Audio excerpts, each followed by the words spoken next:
오늘 말씀 함께 보도록 할게요. 오늘 신명기 24장입니다.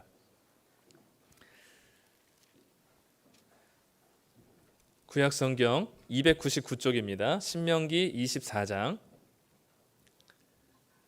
10절부터 22절까지 말씀입니다.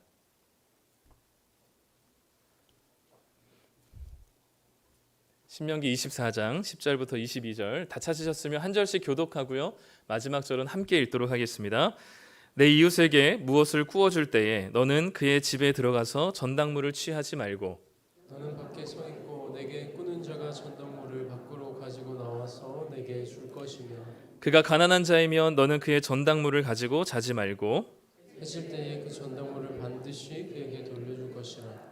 그리하면 그가 그 옷을 입고 자면 너를 위하여 축복하리니 그 일이 내 하나님 여호와 앞에서 내 공의로움이 되리라. 곤궁하고 비난한 품꾼은 너희 형제든지 내 땅 성문 안에 우거하는 객이든지 그를 학대하지 말며 그 품삯을 당일에 주고 해진 후까지 미루지 말라. 이는 그가 가난함으로 그 품삯을 간절히 바람이라. 그가 너를 여호와께 호소하지 않게 하라. 그렇지 않으면 그것이 내게 죄가 될 것임이라.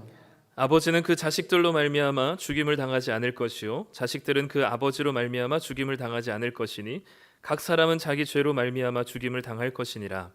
너는 객이나 고아의 송사를 억울하게 하지 말며 과부의 옷을 전당 잡지 말라. 너는 애굽에서 종되었던 일과 내 하나님 여호와께서 너를 거기서 속량하신 것을 기억하라. 이러므로 내가 내게 이 일을 행하라 명령하노라. 내가 밭에서 곡식을 벨 때에 그 한 뭇을 밭에 잃어버렸거든. 다시 가서 가져오지 말고 나그네와 고아와 과부를 위하여 남겨두라. 그리하면 내 하나님 여호와께서 내 손으로 하는 모든 일에 복을 내리시리라. 내가 내 감람나무를 떤 후에 그 가지를 다시 살피지 말고 그 남은 것과 객과 고아와 과부를 위하여 남겨두며 내가 내 포도원의 포도를 딴 후에 그 남은 것을 다시 따지 말고 객과 고아와 과부를 위하여 남겨두라. 함께 읽습니다. 너는 애굽 땅에서 종되었던 것을 기억하라. 이러므로 내가 내게 이 일을 행하라 명령하노라. 아멘. 네, 우리 2부 예배 나오신 성도님들을 환영하고 축복합니다. 네. 이 옷차림을 보니까 봄이 온 것 같은 느낌이 듭니다. 네, 겨울은 다 이제 회색 아니면 검정색인데 이렇게 밝은 옷들로 차려주셔서 감사하고 벌써 지난 한 주간 벚꽃이 다 져버렸습니다. 네, 구경할 틈도 없이. 네, 그래도 우리 이제 오늘이 날씨가 최근 들어서 제일 더운 날이라고 하더라고요. 네, 그래서 반팔을 입고 또 더위 가운데 잘 이겨내시기를 또 이번 여름을 잘 이겨내시기를 부탁드립니다. 교회에는 여러 가지 보이지 않는 손길들이 참 많아요. 그래서 자동적으로 굴러가는 것 같지만 사람들의 사역들이 또 섬김들이 많이 있습니다. 특별히 보이지 않고 이름이 없는 곳에서 섬기시는 분들 참 많은데 우리 입구에 들어오시면서 보이는 화분, 작은 화분에 이렇게 담겨 있는 양쪽의 꽃들도 누군가가 돈을 내고 또 자기 돈을 들여서 사신 거고요. 또 매주 이렇게 강대상과 또 여러 곳에 꽃으로 또 섬기시는 분들도 계시고, 그래서 우리 보이지 않지만 아주 작은 부분부터 시작해서 계속해서 섬기시는 분들이 있기 때문에 늘 우리가 예배하는 이 한 시간이지만 이 한 시간을 위해서 애써 준비하시는 분들이 참 많습니다. 그래서 우리가 하나님께 영광을 드리지만 또 우리 예배를 준비하고 함께 섬기시는 분들에게 감사하는 마음이 있었으면 좋겠습니다. 네, 오늘은 가난이 상속되지 않게 하라라는 제목으로 말씀을 함께 나누려고 합니다. 앞에 보이시는 이미지를 한번 보시면 어떠신지 모르겠습니다. 어떤 차이가 있는지 좀 눈에 보이시나요? 네, 이렇게 딱 저 사진을 보고 느낀 바를 얘기를 했더니 어떤 사람이 아니 왜 돈 주고 응원석에서 볼 것이지 왜 담장에서 보느라고 저렇게 힘들게 보고 있냐고 이제 얘기를 하더라고요. 맨 왼쪽은 이제 평등이라고 부르는 이제 이미지입니다. 평등은 사람의 상황이나 조건과 상관없이 똑같은 걸 제공할 때 평등이라고 얘기한다고 해요. 그래서 우리가 예를 들면 이제 투표권 같은, 그러니까 장애인이든 비장애인이든 한 사람에게 한 투표권을 동일하게 주는 것, 그 사람의 상태와 상관없이 그것을 이제 이 평등이라고 얘기합니다. 두 번째 이미지는 이제 우리가 공평 또는 공정이라고 하는데 필요한 각 사람의 상황과 환경에 따라서 같은 목표에 다다를 수 있도록 다르게 제공하는 것을 얘기합니다. 기회를 다르게 제공하거나 어떤 도움을 다르게 차등적으로 제공하는 것이죠. 그래서 비슷하게 같은 목표를 가지고 목표에 도달할 수 있도록 하는 것을 공정이라고 얘기합니다. 그래서 투표권이 1인 1투표권이 정해져 있지만 의식이 희미하거나 또는 몸이 불편하여서 투표소까지 가지 못하는 경우들은 대리인을 통해서도 투표를 하게 하거나 또는 먼 지방에 있어서 자기 집에서 투표할 수 없는 사람들을 위해서 사전 투표를 한다거나 이런 식의 방식들이 이 공정, 공평에 해당되는 방식이죠. 마지막 정의는 기회를 또는 그 과정을 다양하게 줄 것인지 똑같이 줄 것인지를 신경 쓰지 않고 결과가 모두 동일할 수 있도록 시스템 자체를 바꿔주는 일을 정의라고 부른다고 해요. 제가 이렇게 정의 내린 건 아니고 그래서 이 정의는 이 기회를 균등하게 제공하거나 따로 제공하는 거나 상관없이 모두가 다 상관없이 동일한 것을 누릴 수 있도록 하는 것을 정의라고 이야기합니다. 이 세 가지 중에서 우리 사회 이 사회가 돌아가는 방식이 어떠해야 될 것 같으신가요? 평등이 좀 중요할 것 같으신가요? 아니면 공정이 중요할 것 같으신가요? 아니면 정의가 중요할 것 같은가요? 각자 보는 거에 따라 다르긴 하겠지만 오늘은 하나님께서 우리에게 주신 본문 말씀에는 가난에 대해서 우리가 가난을 어떤 방식으로 해결하고 또 가난에 대해서 어떻게 하나님께서 이해하고 계시는지를 좀 같이 살펴보면 좋겠습니다. 먼저 말씀드릴 것은 저는 종종 소풍교회에서 설교를 하다 보면 몇몇 성도님들께서 그런 이야기를 하셨습니다. 남석진 목사는 좌파 목사인 것 같다. 그래서 저는 잘 모르겠는데 혹시 뭐 그렇게 느끼신다면 어쩔 수 없지만 어쨌든 저는 본문 말씀에서 얘기하고 있는 바를 최대한 하나님께서 목적하신 대로 말씀을 전하고자 하는 마음은 있기 때문에 혹시 오늘도 들으시면서 좀 불편하실 수도 있는 부분들이 있을 것 같고요. 아닐 수도 있지만 한번 말씀을 같이 함께 살펴보면 좋을 것 같습니다. 기독교에서 말하는 복음은 일면 우리가 생각하기 좀 보수적이기도 하지만 굉장히 파격적이고 급진적이기도 합니다. 늘 성경이 쓰여질 당시의 시대적인 상황과 사상들을 늘 거스르는 일들을 성경이 하고 있었거든요. 우리가 잘 알고 있는 첫 번째 성경인 창세기만 해도 당시에 사람들이 생각하고 있었던 사상과 세계관을 깨뜨리고 뒤집어 엎는 역할을 했었던 게 창세기였습니다. 창세기가 우리는 모세가 쓰였다고 얘기하는데 기원전 1400년경에 쓰였다고 우리가 추측합니다. 지금으로부터 3500년 전에 고대 사회에 특히 이스라엘이 살고 있었던 중동 사회에서는 어떤 세계관이 어떤 사상이 가장 이 전체적인 세계관을 아우르고 있었냐면 메소포타미아 세계관이었습니다. 메소포타미아 신화에서 비롯된 사상적인 흐름을 당시 모든 세계가 공유하고 있었습니다. 메소포타미아 신화를 한마디로 얘기하면 뭐냐면 인간은 신의 쉼을 위해서 끊임없이 노동하는 존재라는 세계관이었어요. 당시에 이 메소포타미아 신화에 보면은 신이 자기들이 이 세상을 경영하고 가꾸고 일해야 되는데 그게 너무 고되고 힘든 거예요. 그래서 자기들의 노동을 대신할 존재를 만든 것이 인간입니다. 그래서 이 메소포타미아 세계관 안에서는 인간은 태어나면서부터 죽을 때까지 열심히 일하다가 살고 일하다 죽는 존재예요. 그것을 당연한 운명으로 받아들인 세상이 고대 근동 사회였습니다. 그렇기 때문에 신의 쉼을 위해서 인간은 열심히 일하는 존재였어요. 근데 신의 눈에 보이지 않잖아요. 근데 그 신을 형상화한 신의 아들들이 있었죠. 그들이 바로 왕이었고 귀족들이었습니다. 그러니까 왕과 귀족의 쉼을 위해서, 휴식을 위해서 이 평민과 이하 모든 백성들은 열심히 노동하는 존재를 당연시하며 살아갔던 세상이었어요. 그 세상 가운데 창세기 1, 2장이 던져진 것이죠. 창세기 1, 2장에서는 신에게만 속했었던 쉼에 신만이 누릴 수 있었던 쉼을 한 신의 형상으로 지음받은 인간이 비로소 모든 인간이 하나님 안에서 쉼을 안식을 누릴 수 있다라고 선언하는 것이 창세기 1, 2장이었습니다.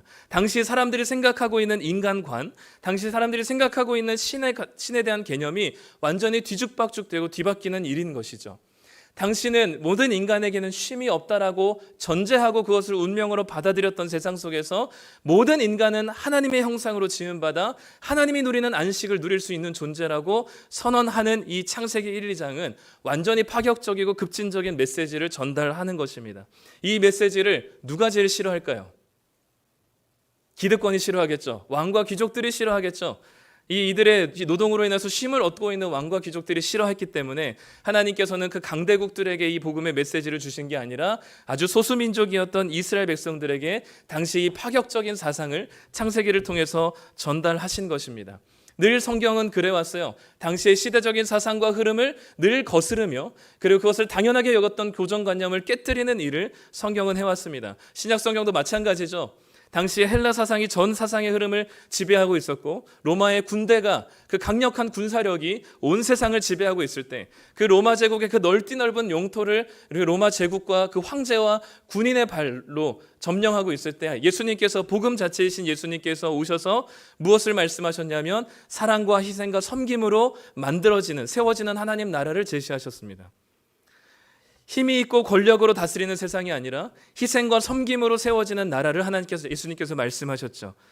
그것이 복음서에 기록되어 있고 그렇기 때문에 기독교의 복음은 늘 창세기부터 요한계시록까지 당시 세상의 주류라고 하는 사상, 시대의 흐름이라고 얘기하는 그 모든 것들을 거슬러서 파격적이고 급진적인 사상과 세계관을 전하는 게 바로 성경이었습니다. 그렇기 때문에 기독교의 복음은 보수적이기도 하지만 굉장히 급진적이고 파격적인 이야기들을 우리에게 말씀하고 있습니다. 세상의 흐름들은 계속해서 다양해집니다. 어떤 사상이 아주 주류 사상이 되기도 하지만 또 반대 사상이 또 주류 사상이 되기도 하죠. 세상의 흐름은 계속해서 다양하게 변화되어 왔지만 그 다양한 흐름 속에서도 예나 지금이나 바뀌지 않는 아주 강력한 세계관이 있다면 그것은 돈입니다. 바로 우리가 물질 만능주의라고 얘기하는 만몬 사상이 사실 지금도 그렇고 예전도 그렇고 고대 사회에서부터 로마 시대나 현대 사회에 이르기까지 이 돈이라고 하는 가장 강력한 세계관은 그 어떤 상황에서도 한 번도 꺾여본 적이 없습니다. 그래서 예수님께서는 유일하게 하나님과 동일하게 섬길 수 있는 대상으로 돈을 말씀하셨던 것이죠. 모든 것을 돈으로 살 수 있을 만큼 돈이면 다 되는 세상이 지금 예전에도 그랬고 지금도 그런 세상을 살아가고 있습니다. 수많은 사상의 흐름들이 바뀌었지만 여전히 수천 년 동안 변하지 않는 인간 역사와 함께 온 것이 바로 돈이면 다 된다는 세계관이죠.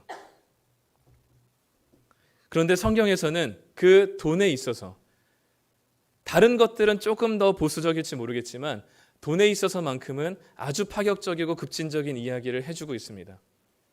특별히 돈이 인간의 생존과 생명을 위협하는 순간 하나님께서는 늘 파격적이고 급진적인 제도와 명령을 우리에게 허락하셨어요. 그렇기 때문에 지금 우리가 살아가는 현대사회에서도 이해하지 못할 정도로 하나님께서는 늘 당신의 나라의 기준을, 돈에 대한 이야기를 우리에게 기준을 정해 주셨습니다. 오늘 우리가 읽은 신명기 말씀만 해도요, 아주 그 이야기가 잘 나와 있습니다. 그냥 한번 쭉 훑어보시면 어려운 내용 하나도 없습니다. 돈을 빌려줄 때 담보를 어떻게 할 것인지, 재판할 때 어떻게 억울하지 않게 할 것인지, 그리고 너희들이 추수할 때 그 추수의 열매를 다 거두지 말 것을 얘기하는 그 이야기 자체입니다. 오늘 본문은 따로 해석할 것이 사실 필요하지 않아요. 그냥 그 본문 그대로 우리가 받아들이면 되죠. 오늘 우리가 읽은 10절, 11절 말씀에 대출과 담보에 대한 이야기를 하고 있습니다. 우리 한번 같이 함께 읽어보겠습니다. 내 이웃에게 무엇을 구워줄 때에 너는 그의 집에 들어가서 전당물을 취하지 말고 너는 밖에 서 있고 내게 꾸는 자가 전당물을 밖으로 가지고 나와서 내게 줄 것이며. 하나님께서 이스라엘 백성들에게 가나안 땅에 도착하면 그곳에서 너희들이 하나님을 섬긴다고 하는 자들이 이 세상에서 돈의 문제에 대해서 어떻게 살아가야 되는지 기준을 말씀하고 있습니다. 중요한 게 뭐냐면 이웃이 누군가가 돈을 빌려달라고 할 때 빌려주는데 담보를 잡으라고 얘기해요. 근데 그 담보를 누가 잡냐면 돈을 빌리는 사람이 담보를 결정하도록 해놨습니다. 이런 경우가 어디 있을까요? 돈이 남아 돌아서 돈을 빌려주나요? 누가 공돈 빌려주는 거 아니잖아요. 그런데도 불구하고 하나님께서는 돈을 키우는 일을 금지하셨습니다. 세상에서는 당연한 상식이에요. 내가 돈을 빌려주는 사람이 그 돈의 액수만큼의 담보를 설정하는 것이 당연한 겁니다. 그게 상식이죠. 그런데 하나님께서는 그 담보를 돈을 빌려주는 사람이 결정하지 말고 돈을 빌려가는 사람이 결정하도록 합니다. 심지어는 그 집에도 들어가지 말라고 해요. 그 집에 어떤 담보물이 있는지를 보지도 말라고 얘기합니다. 돈을 빌리는 사람이 자기 집에 들어가서 결정한 담보물, 내어주는 그 담보물을 가지고 돌아가라고 이야기하죠. 그럼에도 이런 세상에서는 이 도대체 상식적이지 않은 당연한 것이 하나님 나라에서 당연하지 않게 하나님께서는 여기시는 거죠. 세상에서보다 훨씬 더 높은 기준과 완전히 다른 기준을 가지고 하나님께서는 이스라엘 백성들에게 돈에 대한 이 이야기를 하고 계십니다. 혹시나 그 담보가 겉옷이라면 해가 지기 전에 다시 돌려보내라고 얘기합니다. 그 담보를 돌려보내려, 담보 없이 돈을 빌려주라고 얘기합니다. 그 겉옷을 담보로 내어준다는 것은 무슨 의미냐면 담보로 내어줄 것이 하나도 없다는 거예요. 그 겉옷은 그 가난한 자에게는 유일한 재산입니다. 유일한 집이에요. 자기의 그 밤의 추위를 견딜 수 있게 하는 유일한 잠자리가 바로 겉옷입니다. 근데 그 겉옷을 내어줬다는 것은 그 아무것도 더 이상 담보로 내어줄 게 없다는 의미이기 때문에 그 돈을 빌려준 사람은 그 담보물이 겉옷이라 할지라도 그것을 다시금 해지기 전에 돌려주라고 이야기합니다. 하나님께서는 돈에 대해서 특별히 돈이 생명을 위협하는 순간 하나님께서는 그 모든 제도와 장치들을 아주 파격적으로 만들어 버리십니다. 그래서 돈에 의해서 생존이 위협받을 때, 돈에 의해서 한 인간의 생명이 고꾸라지게 될 때 하나님께서는 그 돈 때문에 생명이 파괴되는 일이 없도록 최소한의 장치를 만들어 놓으시는 거죠. 그 뒤에 있는 이야기도 마찬가지입니다. 가난한 품꾼이 있습니다. 일용직을 하는 사람이죠. 하루 벌어서 하루 먹고 사는 사람들입니다. 그래서 이 품꾼을 이야기할 때 가난한 품꾼이라고 이야기합니다. 가난한 일용직이기 때문에 하루 일한 만큼 일당을 바로 받아야만 하죠. 그 일당을 간절히 바라는 그 품꾼의 품삯을 미루거나 떼지 말라고 이야기합니다. 하나님께서는 그 가난에 굉장히 무척이나 민감해 하시는 것이죠. 가난한 누군가가 돈을 꾸거나 또는 품삯을 밀려받거나 그 외에도 고아와 과부와 나그네와 같은 가난한 사람들이 재판을 억울하게 당하거나 또는 그들이 곡식 한 다발도 남겨 먹지 못하고 그리고 추수하는 열매도 포도나무의 포도도 남은 것들을 받지 못할 때 하나님께서는 그것에 대해서 분노하십니다. 세상은 흐름, 세상의 대세는 무엇일까요?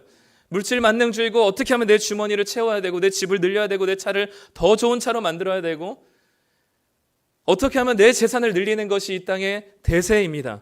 왜냐하면 돈이면 다인 세상이기 때문이죠. 나를 위해서도 하나라도 열매를 놓으면 안 됩니다. 싹싹 긁어 모아서 내 주머니, 내 창고를, 내 이 통장 보유 잔고를 채워야만 하는 것이죠. 내가 당장 필요하면 품삯의 삭을 조금 밀려도, 일당을 조금 밀려도 된다고 생각합니다. 그런데 하나님께서는 그 모든 것을 무엇이라고 정의하시냐면 죄악이라고 이야기하십니다. 오늘 말씀 13절 15절 말씀 함께 읽겠습니다. 해질 때에 그 전당물을 반드시 그에게 돌려줄 것이라. 그리하면 그가 그 옷을 입고 자며 너를 위하여 축복하리니 그 일이 네 하나님 여호와 앞에서 내 공의로움이 되리라. 그 품삯을 당일에 주고 해진 후까지 미루지 말라. 이는 그가 가난함으로 그 품삯을 간절히 바람이라. 그가 너를 여호와께 호소하지 않게 하라. 그렇지 않으면 그것이 내게 죄가 될 것이니라. 앞에서는 너의 의로움이 될 것이다 라고 얘기했고 뒤에서는 너의 죄가 된다 얘기합니다. 무엇이 의로움과 죄의 기준일까요? 가난한 자의 목소리입니다. 13절에 보면 하나님께서 그 전당물을 잡은 자가 담보를 받은 자가 겉옷이라면 그 겉옷을 해지기 전에 내어줄 때 그가 그 옷을 입고 자면서 그를 위하여서 축복할 때 하나님께서는 그것을 가지고 의롭다라고 여기신다는 겁니다. 반대로 15절에 그 품삯을 일한 당일에 주지 않고 미루게 됐을 때 그가 너를 여호와께 호소하게 된다면 그것이 바로 죄가 된다 이야기하는 겁니다. 하나님께서는 가난한 자의 목소리를 아주 편향적이게만큼 들으십니다. 가난한 자가 어떤 목소리로 하나님께 호소하고 어떤 마음으로 하나님께 간구하느냐에 따라서 그 목소리에 따라서 죄가 되고 의가 된다고 이야기하시는 정도이죠. 너무나 편향적이지만 하나님께서는 그럴 정도로 이 가난에 대해서, 가난의 문제에 대해서 하나님께서는 심각하게 생각하십니다. 세상의 기준과 흐름과 완전히 다르게 하나님이 제시한 가난에 대한 제도와 명령은 파격적입니다. 가난에 대해서 굉장히 예민하신 분이에요. 나중에 이스라엘 백성들이 나라를 건설해가지고 멋들어지게 나라를 살다가 나중에 나라가 쫄딱 멸망하게 될 때 하나님께서는 선지자들을 통해서 나라가 멸망한 이유를 딱 두 가지로만 얘기하십니다. 첫 번째는 우상숭배, 두 번째는 고아와 과부와 나그네와 같은 연약한 자를 돌보지 않고 오히려 학대한 것을 하나님께서는 그 이유로 드시죠. 달리 말하면 하나님 사랑과 이웃 사랑입니다. 이 두 가지가 실현되지 않았던, 그리고 지켜지지 않았던 이스라엘 백성들, 하나님께서 그렇게 선택하셔서 사랑하셨던 백성들이지만 하나님께서 그 나라를 멸망시켜 버리십니다. 그럴 정도로 하나님은 가난한 자를 돌아보시는 분이고 그들의 목소리에 귀 기울이시는 분이십니다. 우리가 보기에 너무 다소 편향적이게 보일지라도 하나님께서는 그 가난에 대해서 굉장히 예민하고 민감하게 반응하시고 그 가난을 무척이나 싫어하셨던 분입니다. 때로 우리는 이 가난을 너무 가볍게 생각하는 경향이 있거나 또는 너무 쉽게 신앙으로 치환하는 경우들이 있습니다. 신앙을 하는 이름으로 이 가난을 믿음으로 잘 승화시킬 수 있는 것처럼 우리는 너무 쉽게 말하곤 합니다. 누군가 가난하고 돈이 부족하고 궁하다면 가난해도 우리에게는 주님이 계시니까 우리는 만족하지 않냐고 얘기합니다. 물질에 어려움이 있지만 이런 상황에도 주님이 동행하시니까 흔들리지 말자고 얘기해요. 돈 조금 부족해도 믿음만 있으면 된다고 얘기합니다. 가난해 보십시오. 이런 말들은 다 한 가지 미사오구에 지나지 않습니다. 하나님께서 함께 하실 겁니다. 돈이 없어도 괜찮습니다. 돈이 없어도 만족합니다. 가난해도 괜찮습니다. 하나님께서 함께 하시나 주님이 전부잖아요. 이런 말들이 정말 가난해서 당장 먹고 살 것 없는 사람들에게 그렇게 큰 위로가 되지 않는 것 같아요. 그리고 이 설교가 너무나 그런 당연한 말들, 그리고 너무 매번 들어왔던 말들로 너무 현실에 매몰되어 있는 분들에게 너무나 말도 안 되는 이야기를 하고 있다 여겨집니다. 온갖 미사옥으로 가득한 설교가 가난 앞에서, 돈 앞에서 무너진 사람들에게는 전혀 위로가 되지 않죠. 이런 말도 한두 번이죠. 당장 수천만 원, 수억 원의 빚을 지고 살아가면서 빨간 딱지에 차압 들어가고 경매 넘어가고 있는데, 그렇게 하루하루 간신히 버티고 있는데 그럴듯한 말 몇 마디보다는 차라리 돈 몇만 원, 몇십만 원을 쥐어주는 게 훨씬 더 위로가 될 것입니다. 가난하면 하나님을 더 바라볼 것 같으신가요? 가난하면 더 믿음이 깊어지고 하나님을 더 만나게 될 것 같으신가요? 그럴 수 있습니다. 그런데 모든 순간 또 꼭 그렇지만은 않습니다. 그래서 가난이라고 하는 것은 돈 조금 모자란 정도를 얘기하진 않습니다. 당장의 생계 위협을 받는 상태를 가난이라고 얘기해요. 정말 가난해 보셨나요? 가난해 보신 우리 성도님들 많으시죠? 지금도 그 시간을 겪고 있는 분들도 있을 겁니다. 근데 이 가난이 참 하나님을 만나는 통로가 되기도 하고 또 정말 하나님께 매달릴 수밖에 없는 상황들로 몰아세우기도 하지만 가난한 한 사람을 참 많이도 비참하게 만들기도 합니다. 가난하면 따라오는 여러 가지 우리가 맞이하고 싶지 않은 불청객들이 참 많습니다. 가난하면 굉장히 외롭습니다. 그리고 절망적입니다. 절망이 더 나아가면 완전한 무기력함에 빠집니다. 한숨이 늘어가고 피눈물이 많아지고 예민해지고 남아있는 거는 악과 깡밖에 남지 않습니다. 자기 연민과 피해의식에 사로잡히게 되고 나도 모르는 폭력성과 삐뚤어진 성격과 상처투성이 속에서 살아가는 것들이 가난과 함께 딸려오는 친구들입니다. 기생충이라는 영화에서도 우리 보였듯이 부자와 좀 넉넉하게 사는 사람들이 훨씬 더 여유롭고 그리고 이 성격도 굉장히 온순하고 부드럽고 온유하고 품격 있는 모습을 보게 됩니다. 근데 오히려 반대로 가난한 사람들은 더 조급하고 여유가 없어서 더 예민해지고 자기 연민에 빠지고 자기 상황을 한탄하면서 아주 낮은 자존감으로 바닥을 치게 되죠. 그것이 오래 지속되다 보면 제대로 된 정상적인 관계와 인간관계를 맺을 수 없게 됩니다. 사회생활이 불가능하게 되죠. 그래서 가난은 불편한 정도가 아니라 한 사람을 아주 비참하게 만드는 일입니다. 그것이 가난이에요. 그래서 어떤 사람이 그렇게 얘기하더라고요. 가난한 것은 자연 상태에서 매일 맹수와 싸우는 것과 같다라고 얘기합니다. 그러니 매일 그렇게 치열하게 한두 푼을 위해서 살아가야만 하는 인생 속에 어떤 여유와 넉넉함이 있고 하나님께 간구할 수밖에 없는 처절함이 그곳에 있지 않겠습니까? 성도님들도 정말 가난한 적이 많이 있으셨겠지만 저는 가난까지는 아니지만 제 인생에 돈이 제일 없을 때가 있었습니다. 내가 대학교 1, 2학년 때였는데요.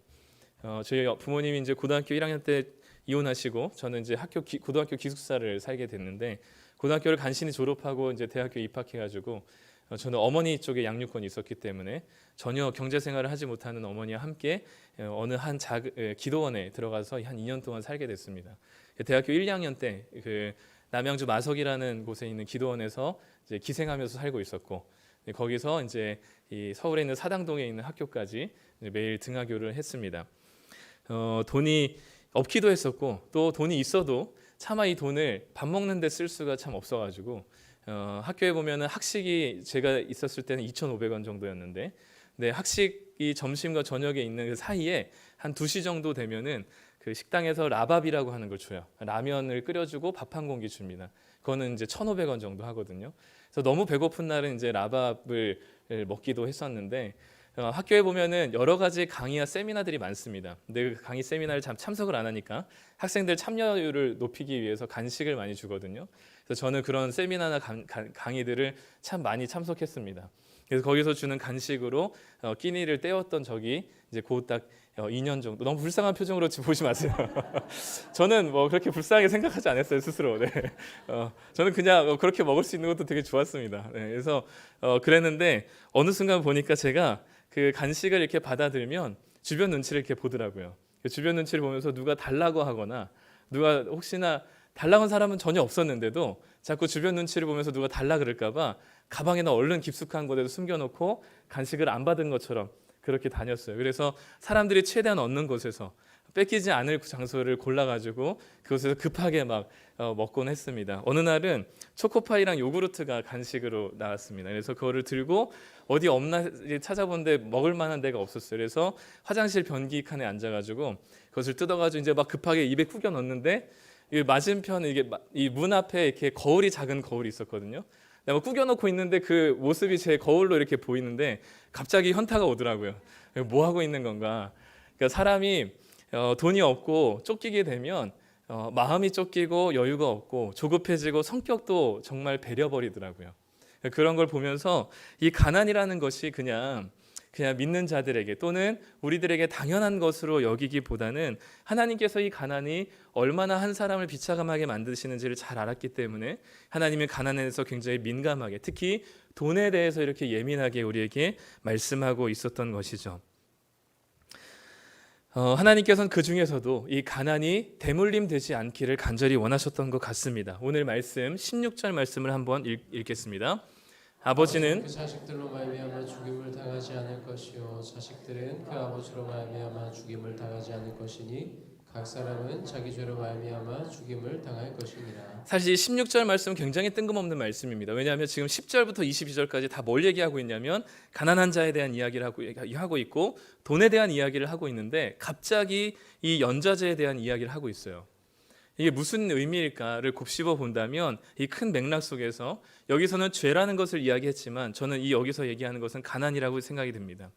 아버지가 진 빚을 자녀에게 물리지 않고 아버지의 가난을 자식에게 다시 물리지 않는 하나님의 그 간절한 마음이 이 16절 말씀에 담겨 있다 여겨집니다.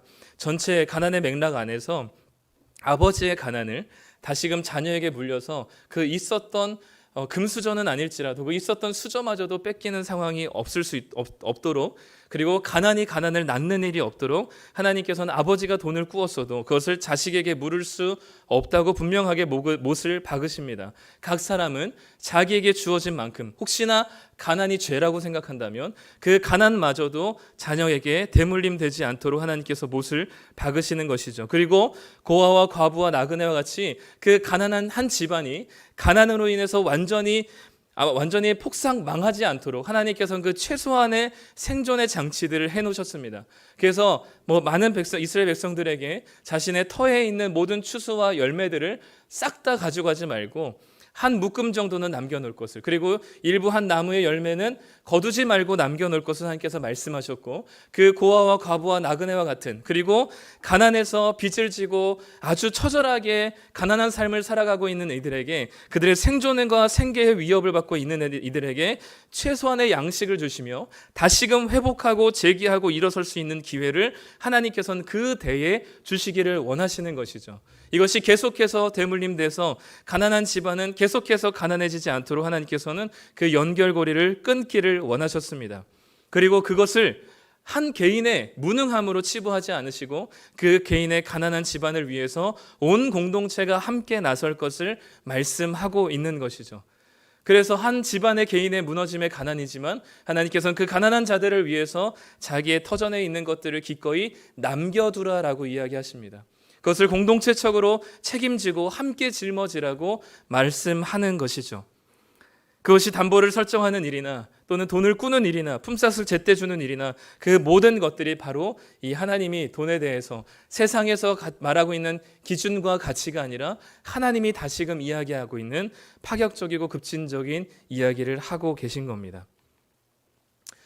우리 책 중에 유명한 책 중에서 실력과 노력으로 성공한다는 당신에게 그리고 노력의 배신이란 이야기 책이 있습니다. 하나는 우리 외국 저자가 썼고 하나는 우리나라 사람이 썼는데 요는 그렇습니다. 우리가 신분제 사회 속에서는 능력주의만큼 평등한 일이 없습니다. 왜냐하면 신분제는 태어나면서부터 계급이 정해지기 때문에 능력이 아무리 뛰어나더라도 백정이 양반이 될 수가 없었죠. 그런데 이 신분제를 타파하면서 나왔던 이 세상의 흐름이 뭐였냐면 능력주의였습니다. 노력주의였죠. 노력하면 다 된다.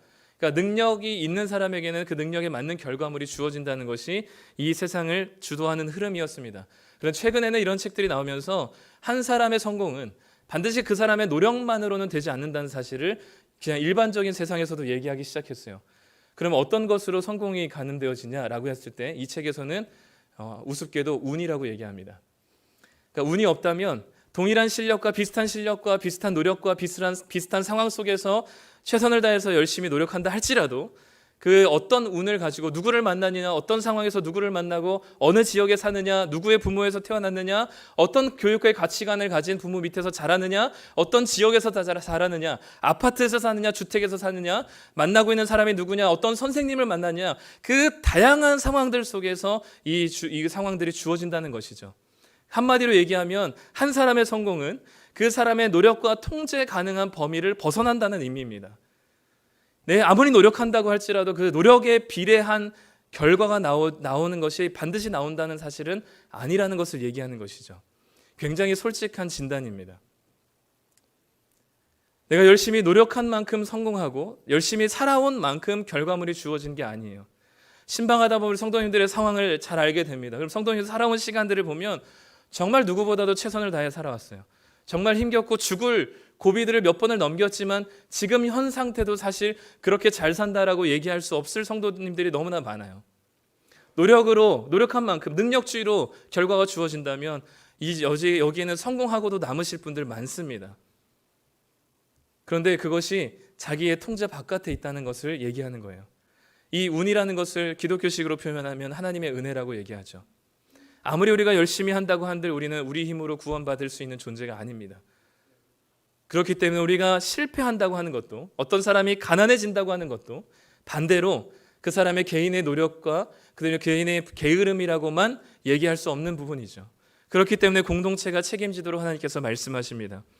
하나님은 한번 가난하게 되면 회복하기가 얼마나 힘든지를 아셨기 때문에 지금은 이렇게 소소하게 누군가의 돈을 빌려줄 때 담보를 어떻게 할지, 또 재판을 할 때 어떻게 할지, 또 결실하는 거 추수할 때 얼마 정도를 남겨둘지에 대한 아주 기본적인 것을 말씀하시는 것을 시작으로 3년마다 돌아오는 이 11조는 반드시 10의 1을 더해서 그 10의 1은 고아와 과부와 나그네와 레위인들을 위해서 사용할 수 있도록 제도적으로 말씀해 놓으셨습니다.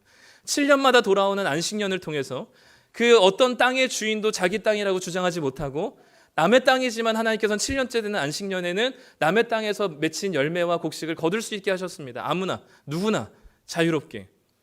그리고 50년이 되는 해에는 희년이라고 선포하시면서 종으로 팔려갔던 사람이나 또는 자기에게 주어진 하나님의 기업과 땅을 팔아 넘긴 사람이나 모두 다 아무 조건 없이 원상복귀되는 하나님의 놀라운 은혜를 주시는 제도적인 장치를 마련해 놓으셨어요. 이쯤 되면 하나님께서는 가난을 얼마나 증오하시는지를 알 수 있습니다. 한 사람과 한 가문과 한 집안이 가난으로 나락에 떨어지는 것을 얼마나 싫어하시는지 알 수 있죠. 우리가 묵상했었던 신명기 14장에서도 분명히 그 이야기를 하고 있습니다. 너희 중에 가난한 자가 한 명도 없는 것이 하나님의 꿈이다라고 얘기하죠. 그리고 그것이 비로소 신약시대 사도행전 4장에 이렇게 기록하고 있습니다. 우리 한번 읽어보도록 하죠. 시작. 믿는 우리가 한 마음과 한 뜻이 되어 모든 물건을 서로 통용하고 자기 재물을 조금이라도 자기 것이라 하는 이가 하나도 없더라. 그 중에 가난한 사람이 없으니 이는 밭과 집 있는 자는 팔아 다 그것의 값을 가져다가 사도들의 발 앞에 두매 그들이 각 사람의 필요를 따라 나누어 줌이라. 초대교회 당시에 믿는 자들이 많아지고 예루살렘 교회가 세워졌을 때 나타났던 그 교회를 정의하는 이야기 중에 하나가 무엇이냐면 그 중에 가난한 사람이 없었다는 겁니다. 모두가 부자가 됐다는 이야기가 아닙니다. 돈 때문에 돈이 없어서 당장에 내일 뭐 먹고 살아야 될지를 걱정하는 사람이 없었다는 의미입니다. 하나님 나라는 막연한 나라가 아닙니다. 하나님 나라는 그냥 뭐 금길 깔려 있고 아주 화려한 곳이 아닙니다. 모든 사람이 하나님께서 주시는 부요와 만족을 풍성하게 누릴 때 그것이 하나님 나라가 임했다라고 얘기하는 거죠. 다른 말로 얘기하면 그 중에 가난한 자가 없어질 때 하나님 나라가 임했다라고 얘기할 수 있는 겁니다. 하나님의 나라는 돈의 문제입니다. 아주 실제적인 문제이고 우리의 삶에 아주 가까운 문제입니다. 바라기는 초대교회에 가난한 자가 없어서 하나님께서 주시는 하나님 나라의 통치가 임했던 것처럼 우리 교회에도 당장의 생계 때문에 걱정하면서 가난하게 사는 이가 하나도 없게 돼요. 하나님의 나라가 이 교회를 통하여서 임하고 이루어지는 놀라운 역사를 보게 되기를 간절히 소망합니다. 바라기는 우리가 가난을 하나님의 시선과 태도로 바라볼 수 있기를 바랍니다. 우리는 태어나면서부터 자라오기까지 늘 돈에 대해서는 누구의 이야기를 들어왔냐면 세상의 이야기를 들어왔습니다. 우리도 모르게 그것이 우리 안에 축적되어 있고 우리의 삶의 방식으로 자리 잡고 있습니다. 그렇기 때문에 다소 성경에서 얘기하는 급진적이고 파격적인 이야기가 부담스럽게 느껴질 때가 있습니다. 그것은 옳게 반응하시는 겁니다. 그게 부담스러워야 돼요. 그게 말이 안 된다 여겨져야 돼요. 근데 그 말이 안 되는 이야기와 사랑을 하나님께서 우리에게 베푸셨기 때문에 우리는 그 말씀에 따라서 우리의 돈이 어디로 향하고 있는가가 우리의 마음에 있다라고 말씀하신 것처럼 돈의 문제만큼은 다소 급진적이고 파격적이더라 할지라도 하나님께서 말씀하시는 기준을 따라 사시는 성도님들 되셨으면 좋겠습니다. 그리고 이 가난의 문제를 개인의 문제로 치부하거나 그래서 알아서 각자 도생해야 할 것으로 생각하거나 주님 한 분만으로 만족할 수 있다고 너무 쉽게 말하지 않고 함께 그 짐을 짊어지고 다가오는 가난의 문제를 하나씩 해결해 나갈 수 있는 교회 공동체가 되기를 소망합니다. 그래서 많은 돈을 소유하면서도 거기에 목매지도 않고 돈이 없어서 생계의 위협을 받는 비참한 상태도 되지 않기를 바랍니다. 그리고 교회가 이 가난의 문제에 관심을 가지고 힘써 도울 수 있는 다소 급진적이고 파격적이라 할지라도 주님의 말씀의 기준 삼아 살아가는 하나님의 자녀들이 되시기를 소망합니다. 마지막으로 잠언 14장 31절 말씀을 읽고 마치겠습니다. 가난한 사람 학대한 자는 그를 지으신 이를 멸시하는 자여 궁핍한 사람을 불쌍히 여기는 자는 주를 공경하는 자니라. 가난한 자는 주님입니다. 이 시간 우리 같이 함께 기도할 때 하나님 혹시나 성도님들 중에 지금 이 가난의 시간을 지나고 계신 분이 있다면 하나님께서는 가난한 자의 목소리를 들으신다, 민감하게 들으신다 하셨으니 하나님께 호소하시는 시간 됐으면 좋겠습니다. 또한 우리가 가난의 돈에 대한 우리의 관점이 너무나 이 세상에서 얘기하는 것에 뿌리 박혀 있는 우리들이 하나님의 말씀으로 다시 교정되어지고 하나님께서 말씀하신 돈에 대한 기준과 관점으로 변화시켜 주시도록 이제 우리 같이 함께 한 목소리로 기도하며 나아가겠습니다.